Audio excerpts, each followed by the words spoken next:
إله إلا الله لا إله إلا الله لا إله إلا الله محمد رسول الله الصلاة على النبي والسلام على الرسول الشفيع الأبطحي والحبيب العربي.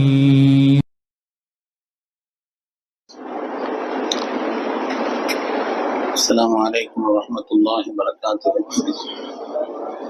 الحمد لله العظيم القدرة والشان شديد البطش والبرهان حافظ الدين والقرآن ما شاء الله كان ما لم يشاء لم يكن لا حول ولا قوة إلا بالله إن أريد إلا الإصلاح ما استطعت وما توفيقي إلا بالله عليه توكلت وإليه أنيب سبحانك لا علم لنا إلا ما علمتنا إنك أنت العليم الحكيم. قال الله سبحانه وتعالى في القرآن الحميد بسم الله الرحمن الرحيم يا أيها الذين آمنوا عليكم أنفسكم لا يضركم من ضل إذا اهتديتم وقال النبي صلى الله عليه وسلم كما تكونون كذلك يؤمر عليكم أو كما قال عليه الصلاة والسلام. கண்ணியமிக்க முஃமினீன்களே, அல்லாஹ்வின் நல்லடியார்களே, அருமை நாயகம் ஸல்லல்லாஹு அலைஹி வஸல்லம் அவர்களின் பாக்கியம் நிறைந்த உம்மத்துமார்களே, ரப்பு சுப்ஹானஹு வ தஆலா அவனுடைய மேலான கட்டளையை ஜும்மாவுடைய ஃபர்தை நிறைவேற்றுவதற்காக ஒன்று சேர்ந்திருக்கக்கூடிய நம் எல்லோரையும் அல்லாஹ் கபூல் செய்தருள்வார். ரப்பினுடைய மேலான திருப்தியை நம்முடைய வாழ்வில் லட்சியமாக கொண்டு இந்த உலகத்தில் அதற்கு ஏற்ப வாழ்ந்து காண்பித்த வல்லல் முஹம்மது ரசூலுல்லாஹ் ஸல்லல்லாஹு அலைஹி வஸல்லம் பரிசுத்தமான வழியில் நின்று இரு உலகத்திலும் வெற்றி பெற்ற சாலிஹீன்கள், அருளாளர்கள், வலிமார்கள், நாதாக்கள், நல்லோர்களின் கூட்டத்தில் அல்லாஹு தஆலா நம்மையும் நம் சந்ததிகளையும் கபூல் செய்தருள்வார். கண்ணியமிக்க முஃமினீன்களே, ஹஜ்ரத் ரசூலுல்லாஹி ஸல்லல்லாஹு அலைஹி வஸல்லம் அவர்கள் நமக்கு சொல்லி தந்த ஒரு கருத்தின்படி புத்திசாலி யார் என்று சொன்னால் தான் வாழக்கூடிய காலத்தின் நிலையை விளங்கியிருப்பான் என்று சொன்னார். எந்த காலகட்டத்தில் வாழ்கிறோம், நம்மை சுற்றி எத்தகைய மனிதர்கள் இருக்கிறார்கள், அல்லது நம்மின் மீது சாட்டப்பட்டவர்கள் ஆட்சியாளர்களோ பொறுப்பாளர்களோ எப்படி இருக்கிறார்கள், நம்முடைய குடும்ப சூழல் எப்படி இருக்கிறது, எல்லாவற்றையும் பூரணமாக அறிந்த ஒரு மனிதன் தான் புத்திசாலி என்று கண்மணி ரசூலுல்லாஹி ஸல்லல்லாஹு அலைஹி வஸல்லம் அவர்கள் சொல்லி காண்பித்தார்கள். அந்த அடிப்படையில் நாம் வாழக்கூடிய இந்த காலகட்டம் எப்படி இருக்கிறது என்பதை நாம் அறிந்திருக்கிறோம். கடந்த சில நாட்களுக்கு முன்னாலே ஊபி மாவட்டத்தினுடைய ஊபியிலே உள்ள சம்பல் என்ற அந்த மாவட்டம், ஊபி மாநிலத்திலே உள்ள சம்பல் என்ற அந்த மாவட்டம் சாந்த உசி என்ற ஒரு நகரில் உள்ள பிரம்மாண்டமான ஷாஹி ஜும்மா மஸ்ஜித், அந்த ஷாஹி ஜும்மா மஸ்ஜிதில் நடந்த ஒரு துப்பாக்கி சூட்டிலே கிட்டத்தட்ட 5 பேர் பலியாக்கப்பட்டிருக்கிறார். பெருமையானவர்களே, இதிலே அந்த பழமை, அந்த மஸ்ஜித் என்பது சாதாரணமானதல்ல. 500 வருடங்கள் பழமையான ஒரு மஸ்ஜித். அது இந்த ஷாஹி ஜும்மா மஸ்ஜித் என்பது 500 வருடங்கள் பழமையான ஒரு மஸ்ஜித். அதே போல மத்திய அரசினுடைய பண்டைய நினைவு சின்னங்கள், பழைய நினைவு சின்னங்கள் பாதுகாப்பு சட்டம் என்ற 1904 கீழ் பாதுகாக்கப்பட்ட நினைவு சின்னமாக அறிவிக்கப்பட்டிருக்கக்கூடிய மஸ்ஜித். அது பண்டைய பாதுகாக்கப்பட வேண்டிய நினைவு சின்னங்கள் 1904 என்ற அந்த காலகட்டத்தின் கீழ் செய்யப்பட்ட அந்த ஆக்டின்படி அது பழைய நினைவு சின்னமாக பாதுகாக்கப்பட வேண்டிய நினைவு சின்னமாக அறிவிக்கப்பட்ட ஒரு மஸ்ஜித். அதே போல் இந்தியாவினுடைய தொல்லியல் துறை மூலமாக தேசிய நினைவு சின்னமாகவும் அறிவிக்கப்பட்டிருக்கக்கூடிய மஸ்ஜித் தான் அந்த ஷாஹி மஸ்ஜித். இந்த பள்ளியை ஆக்கிரமிக்கக்கூடிய திட்டத்தோடு சம்பல் மாவட்டத்தினுடைய அந்த நீதிமன்றத்திலே வழக்கறிஞர் விஷ்ணு சங்கர் ஜெயின் என்பவர் நவம்பர் 19 ஒரு மனுவை தாக்கல் செய்கிறார். அவர் தாக்கல் செய்த அன்றைய நாளிலேயே அந்த நீதிபதியாக இருந்த ஆதித்யா சிங் என்பவர் அன்றைய தினமே விசாரணை ஆரம்பிக்க வேண்டும் என்று உத்தரவிடுகிறார். அவர் உத்தரவிடுகிறார். அன்றைய தினமே அந்த விசாரணையை ஆரம்பிக்க வேண்டும் என்று அவர் உத்தரவிடுகிறார். எதிர்த்தரப்பினுடைய எந்த விதமான கருத்தையோ முன்வைப்பதற்கோ அல்லது முன்வைப்பதற்கான சந்தர்ப்பத்தையோ கூட வழங்கவில்லை. எதிர்நிலையில் என்ன சொல்கிறாள் என்பதை உண்டான அந்த கருத்தை கேட்பதற்கோ அல்லது அதற்குண்டான சந்தர்ப்பத்தை அளிப்பதற்குண்டான எந்த ஒரு சூழ்நிலையையும் அறிவிக்கவில்லை. நேரடியாக விசாரணை ஆரம்பிக்க வேண்டும் என்று சொல்கிறார். 500 ஆண்டு காலமாக தொழுகை நடந்த ஒரு இடம், நியாயம் கேட்பதற்காக கூடிய அந்த மக்களை எல்லாம் கலவரக்காரர்கள் என்றும் அரசும் மீடியாவும் அறிவிக்கிறது. அரசும் மீடியாவும் 500 வருட காலம் தொடர்ந்து தொழுகை நடந்து வந்த ஒரு பள்ளி, நடக்கின்ற ஒரு பள்ளி, அதை பற்றி நியாயம் கேட்பதற்கு அங்கே கூடிய மக்களை எல்லாம் கலவரக்காரர்கள் என்று அரசும் மீடியாக்களும் சொல்கிறது. அதிலே பெரிய வேடிக்கை என்னவென்று சொன்னால், கூடிய அந்த கலவரக்காரர்களே ஒருவர் தங்களை அவர்கள் துப்பாக்கியால் சுட்டுக் கொண்டு அவர் இறந்து விட்டிருக்கிறார் என்று அறிவிக்கிறார். கொஞ்சம் கூட வெட்கம் இல்லாமல், கொஞ்சம் கூட ரோஷம் இல்லாமல் அதை மீடியாக்களும் சேர்ந்து சொல்கிறார்கள். கூடியவர்களே ஒருவருக்கொருவர் சுட்டுக் கொண்டார்கள், அப்படி சுடப்பட்டு 5 பேர் இறந்திருக்கிறார்கள் என்று அங்கே உள்ள அரசும் சொல்கிறது, மீடியாக்காரர்களும் சொல்கிறார். உண்மையானவர்களே, நீதிக்கு பெயர் பெற்ற நம்முடைய நாட்டிலே, இந்திய நாடு என்பது நம்முடைய முந்தைய சரித்திரங்களின்படி எல்லாம் நீதிக்கு பெயர் பெற்ற இந்த நம்முடைய நாட்டில் நீதி என்பது சமாதியாக்கப்பட்டு விடுமோ என்ற ஒரு சூழல் இங்கே நிலவுவதை பார்க்கிறோம். கண்ணியமானவர்களே, நாம் எல்லாம் துஆ செய்ய, குறிப்பாக நம்முடைய உள ரீதியாக ரப்பிடத்தில் துஆ செய்ய கடமைப்பட்டிருக்கிறோம். அல்லாஹ் தஆலா இந்த சூழ்ச்சியாளர்களுடைய சூழ்ச்சியிலிருந்து அல்லாஹ் நம்முடைய நாட்டையும் மக்களையும் பாதுகாத்து அருள் புரிவானாம். அநியாயங்களிலிருந்து அல்லாஹ் நம்மை பாதுகாத்து அருள்வானாம். அதே நேரத்தில் நாம் இன்னொரு சிந்தனையும் வைக்க வேண்டும். ஸல்லல்லாஹு அலைஹி வஸல்லம் சொல்வார்கள், அல்லாஹ்வுடைய ரசூலுடைய வார்த்தை, கமா தகூனூன கதாலிக யுஅம்மரு அலைக்கும், நீங்கள் எப்படி இருக்கிறீர்களோ அப்படித்தான் உங்களுடைய ஆட்சியாளர்கள் சாட்டப்படுவார்கள் என்று சொன்னார். நாம் இன்று பழைய காலத்தினுடைய நிலை மாறி வந்திருக்கக்கூடிய இன்றைய காலகட்டத்தினுடைய நிலை எப்படி இருக்கிறது கொஞ்சம் யோசிக்க.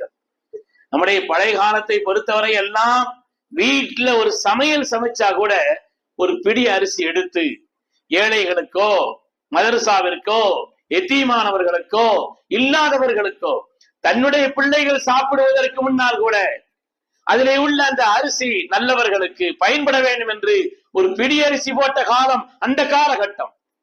அரிசி சமைத்தால் கூட அதை அரிசியை களைந்ததற்கு பின்னால் அடுப்பிலே போடப்படுவதற்கு முன்னால் நம்முடைய தாய்மார்கள் தலையிலே முட்டாக்கு போட்டு இருப்பார்கள், பிஸ்மி சொல்லி போடுவார்கள்.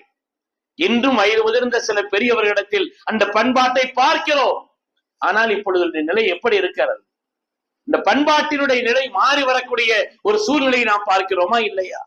அருமையானவர்களே, இன்று நம்முடைய ஊரில் பழக்கத்தில் உள்ள இந்த களம் சாப்பாடு இருக்கிறது, அதிலே கூட களத்தை வைத்து விட்டால் பெரியவர்கள் யாராவது, இப்போர்கள் யாராவது ஒரு பெரிய மனிதர் பிஸ்மி சொல்வார், எல்லோரும் சேர்ந்து சாப்பிடுவார். ஆனால் இன்று ஏற்பட்டிருக்கக்கூடிய இந்த சூழல் இயக்கவாதிகளாலோ அல்லது வந்திருக்கக்கூடிய இந்த காலகட்டத்தினுடைய சூழலை நிலை அனுசரித்தோ வைத்தால் எதையும் பொருட்படுத்துவதில்லை. சின்ன பிள்ளைகளுக்கு ஏதாவது எடுத்து ஊட்டி விடுகிறார் என்பது வேறு விஷயம். ஆனால் ஒரு பெரும் எந்த வார்த்தையை சொல்வது, பெரிய நிலையிலே உள்ளவர்கள் கூட ஒரு நிலையையும் பொருட்படுத்தாமல் வைத்த உடனே சாப்பிட்டு விட்டு கடைசியாக களம் வைக்கப்படுகிறது. கடைசியிலே வாசல் பகுதியில் அமருபவர்களுக்கு முந்தையே சாப்பிட்டு எழுந்திருச்சு அவர்களும் சாப்பிட முடியாமல் சென்று விடக்கூடிய ஒரு நிலை. ஒரு பண்பாட்டை சீரழிக்கக்கூடிய முன்னோர்களால் பேணப்பட்டு வந்த அந்த பண்பாடு சீரழிவினுடைய விளைவுதான் உங்களுக்கு ஒவ்வொரு காரியமும் சாட்டப்படுகிறது என்று மார்க்கம் சொல்லக்கூடிய அந்த கருத்தையும் நாம் மறந்துவிடக்கூடாது. மார்க்கம் சொல்லக்கூடிய அந்த கருத்தையும் நாம் மறந்துவிடக் கூடாது என்பது பெருமக்களே. சின்ன சின்ன விஷயங்களிலிருந்து நம்முடைய பிள்ளைகளை வளர்ப்பது, பால் ஊட்டுவது, அவர்களுக்கு உண்டான பண்பாடுகளை புகட்டுவது, வீட்டிலே பிள்ளைகள் உருவாகுவது இருக்கிறதே, இளைஞர்கள் உருவாக்கப்படுவது இருக்கிறதே, அதை மரங்களோடு ஒப்பிட்டு சொல்வார்கள். ஒரு மரம் அது சீராக வளர்ந்து உருவாகி அது பயன் கொடுக்க வேண்டும் என்று சொன்னால் ஒரு மரத்திற்கு 3 தன்மை இருக்க வேண்டும். சீரான முறையில் அது வளர்வதற்கும் உரிய பலன்களை அது கொடுப்பதற்கும் நாம் உரிய பலனை பெற்றுக் கொள்வதற்கு உண்டான 3 தன்மைகளை சொல்வார். முதலாவது நல்ல பூமி, அதே போல் நல்ல தண்ணீர், நல்ல சூழல். நல்ல பூமியா இருக்க வேண்டும், அது மாதிரி நல்ல தண்ணீர், அதற்கு தேவையான தண்ணீர், நல்ல சூழல். நல்ல சூழல் என்று சொன்னால் உதாரணமாக ஒரு பேரித்தம்பரமா நல்ல சூடு பகுதியாக இருக்க வேண்டும், அது சீராக வளர்வதற்கு. வெஜிடபிள் போன்ற அந்த பொருள்கள் உற்பத்தி செய்யப்படுவதா அந்த பூமி உறவு குளிர்ந்ததாக இருக்க வேண்டும், நீர்நிலைகள் உள்ளதாக அது ஆகியிருக்க வேண்டும், நல்ல சூழல் அமைந்திருக்க வேண்டும், நல்ல தண்ணீர், நல்ல அது மாதிரி ஒரு நல்ல பூமி என்று சொன்னால் நல்ல குடும்பமாக இருக்க வேண்டும். அந்த குடும்பத்தில் உருவாகக்கூடியவர்கள் தான், அந்த பிள்ளைகள் தான், அந்த இளைஞர்கள் தான் சீராக உருவாகுவார்கள், சீராக உருவாகுவார். பழைய காலத்தில் எல்லாம் சின்ன சின்ன சின்ன விஷயங்களிலே கூட விஸ்மி சொல்லக்கூடிய ஒரு நிலை எவ்வளவு இருந்தது. இது என்ன இருக்கிறது? அல்லாஹ்வுடைய மஸ்ஜிதில் இருந்து சொல்கிறேன், நீ வீட்டுல கதவு பூட்டும் பொழுது கூட, கதவு திறக்கும் பொழுது கூட, நான் ஆலிமானதற்கு பின்னால் கூட சத்தம் போடுவாங்க. வீட்டுல விஸ்மி சொல்லாம கதவு திறந்தா கண்டிப்பார்கள். பெரியவர்கள், பெற்றோர்கள், நீ தாய் சொல்வார்கள், ஏன் விஸ்மி சொல்லாம போட்டுறேன்னு சொல்லுவாங்க, நம்மை சத்தமிடுவார்கள். இந்த அந்த பெரியவர்களுடைய அந்த பண்பாட்டினுடைய நிலை என்பது காலங்களிலே மாறி வருகிறதா இல்லையா? நாம கூட கவனம் இல்லாமல் இருக்கிறோம், நாம கூட விஷயத்தில் பொருட்படுத்தாமல் இருக்கிறோம். எனவே ஒரு மரம் உருவாகி வளர்வதற்கு நல்ல பூமியை போல, நல்ல தண்ணீரை போல, நல்ல சூழலை போல, நல்ல குடும்ப நிலை, அறிவு புகட்டக்கூடிய போதனை, அதான் தண்ணீர் என்று சொல்கிறார். ஒரு மரத்திற்கு எப்படி நல்ல தண்ணீர் தேவையோ அது மாதிரி நம்முடைய குடும்பத்திலே பிள்ளைகளுக்கு பண்பாட்டை, சாப்பிடும் பொழுது விஸ்மி சொல்லி சாப்பிடணும்னு சொல்லி பிள்ளைகளுக்கு சொல்லக்கூடிய நிலை. நம்மளே விஸ்மி சொல்றது எப்படி இருக்குது? பிள்ளைகள் எல்லாம் சொல்லி கொடுத்தார்களா இல்லையா? சம்மில்லாம என் அருமை மகனை விஸ்மி சொல்லி சாப்பிடுவான். ஒக்குல் பியமீனி, வலது கையால சாப்பிடு, ரெண்டு கையும் போட்டு உழப்பாது. ஒக்குல் மிம்மா எலி, உனக்கு அடித்துள்ளதை சாப்பிடு. இந்த பண்பாடுகளை போதிக்கக்கூடிய நிலை, பண்பாட்டை சொல்லி தரக்கூடிய அந்த நிலை. பால் புகட்டும் பொழுதும் கூட விஸ்மி சொல்லி புகட்டுவார், தலையில் முட்டாக்கு போட்டு இருப்பார். புகாரி ஷரீஃபிலே ஒரு ஹதீஸ் வருது. ஒரு நாள் ஸல்லல்லாஹு அலைஹி வஸல்லம் சொல்கிறார், பழைய காலத்தில் உள்ள ஒரு பெண்மணி தன்னுடைய பிள்ளைக்கு பால் புகட்டி கொண்டிருந்தார். பால் புகட்டி கொண்டிருக்கக்கூடிய அந்த நேரத்திலே அந்த வீதியிலே ஒரு பெண்மணி உக்கானத் இம்ராத்தும் துர்தி இப்னல்லஹா, தன்னுடைய பிள்ளைக்கு பால் புகட்டுகிறார். அந்த நேரத்தில் அந்த வீதியிலே நல்ல வலிமையான, பார்ப்பதற்கு அழகான தோற்றமுள்ள ஒருவர் சென்று கொண்டிருக்கிறார். அந்த நேரத்தில் அதை கவனித்த இந்த தாய் உடனே அதை பார்த்து சொன்னாங்களாம், அல்லாஹும்ம ஜஅல் இப்னி மிஸ்ரஹு, யா அல்லாஹ் என்னுடைய பிள்ளை இவன மாதிரி ஆக்கு, என்னுடைய பிள்ளை இவன மாதிரி ஆக்குறப்பேர் ஒரு துவா செய்தாங்களாம். பால் குடித்துக் கொண்டிருந்த அந்த சிறு பிள்ளை, ரசூலுல்லாஹி ஸல்லல்லாஹு அலைஹி வஸல்லம் சொல்கிறார்கள், புகாரியில் வரக்கூடிய ஹதீஸா, ஸல்லல்லாஹு அலைஹி வஸல்லம் சொல்கிறார்கள், ஃபதரக்க சதியஹா, பால் குடித்துக் கொண்டிருந்த அந்த பிள்ளை தன்னுடைய தாயினுடைய அந்த இடத்திலிருந்து தன்னுடைய வாய் எடுத்துவிட்டு அந்த பிள்ளை சொல்கிறது, ரசூல் சொல்கிறார்கள், அந்த பிள்ளை சொல்கிறது, அல்லாஹும்ம லா தஜஅல்னி மிஸ்லஹு, யா அல்லாஹ் இவன மாதிரி என்ன ஆக்கிராத ரப்பேன்னு சொல்லுச்சான். ரப்பி இவன மாதிரி ஆக்கிராதேன்னு சொல்லு. அதற்கு பிறகு ஸல்லல்லாஹு அலைஹி வஸல்லம் சொல்கிறார்கள், அந்த வழியாக ஒரு பெண், ஒரு அபலை பெண், ஒரு அடிமை பெண், மற்றவர்களால் விரும்பக்கூடிய அளவிற்குண்டான நிலையிலே உள்ள ஒரு பெண் அல்ல.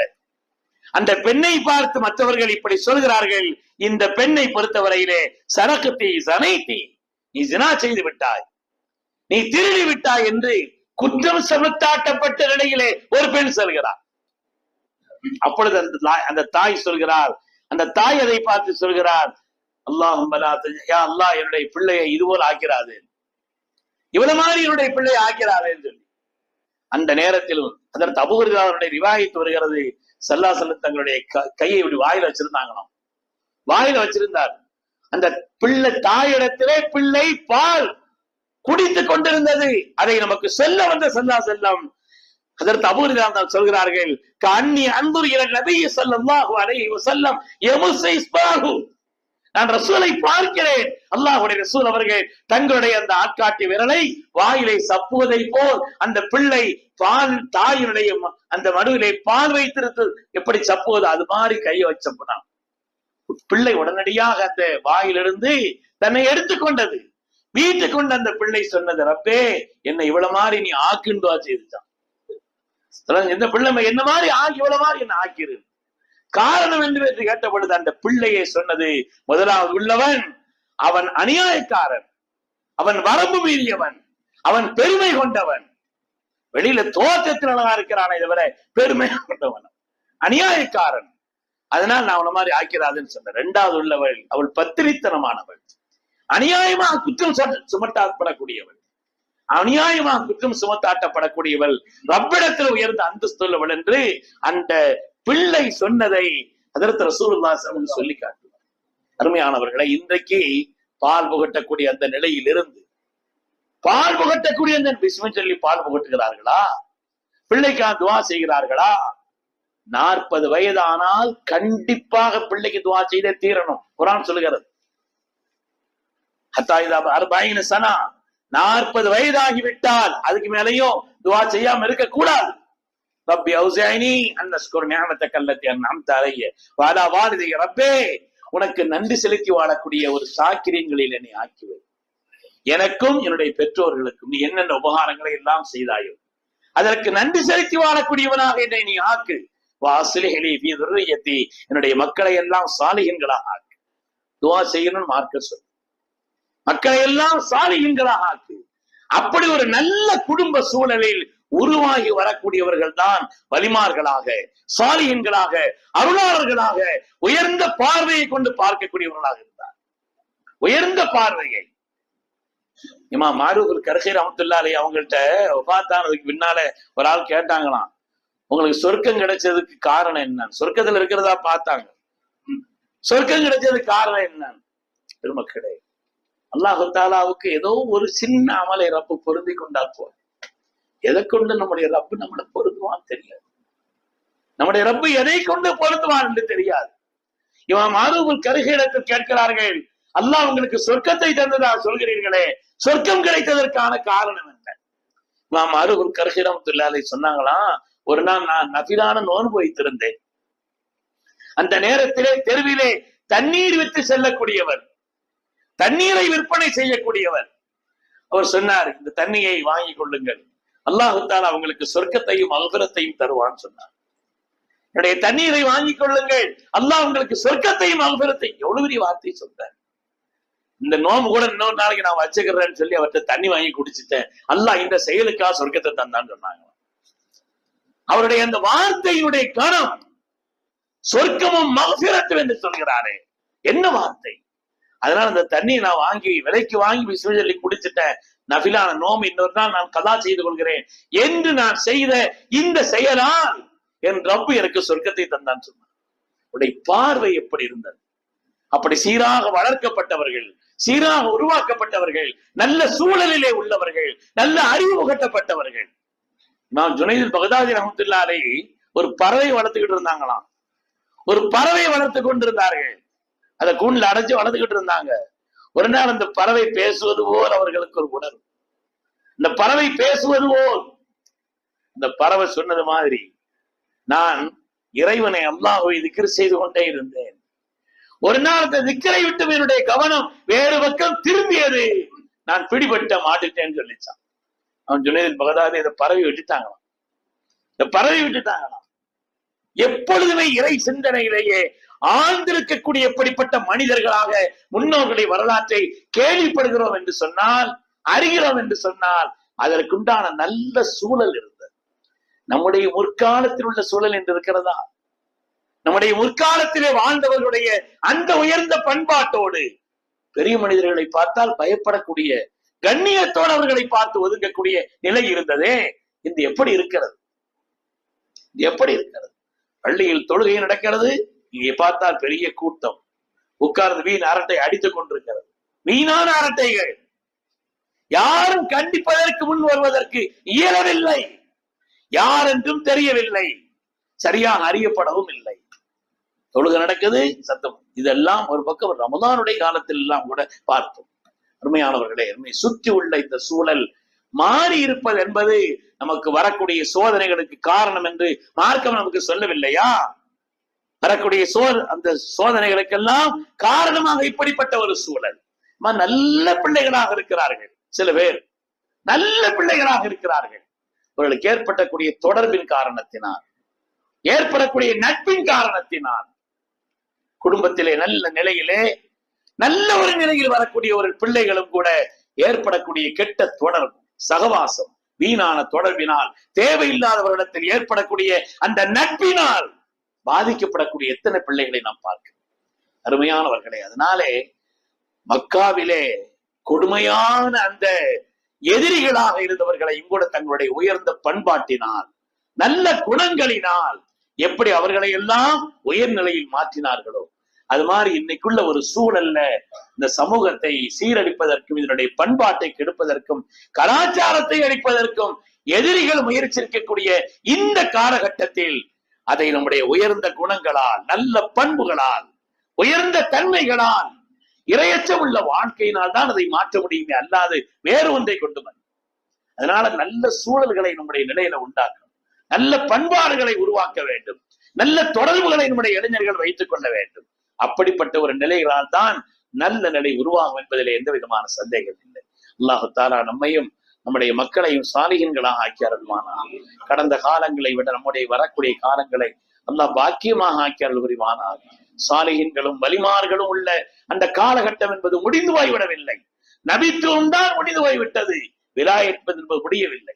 உண்மையானவர்களே, ரப்பிடத்தில் நாம் கேட்போம், அல்லாஹ் தஆலா நம்மை எல்லாம் இரையச்சமுள்ள சாலிஹீன்களான வலிமார்களின் கூட்டத்தில் அல்லாஹ் தஆலா நம்மையும் நம் சந்ததிகளை உருவாக்கி அருள வேண்டும். அப்படிப்பட்ட ஒரு பண்பாட்டை எல்லாம் நமக்கு தந்தருள்வானாக. எதிரிகளுடைய எல்லா விதமான சூழ்ச்சிகளை விட்டும், அவருடைய கெட்ட எண்ணங்களை விட்டும், தீய திட்டங்களை விட்டும் அல்லாஹ் பாதுகாத்து அருள் புரிவானாக. ஆமீன் ஆமீன் யா ரப்பல் ஆலமீன்.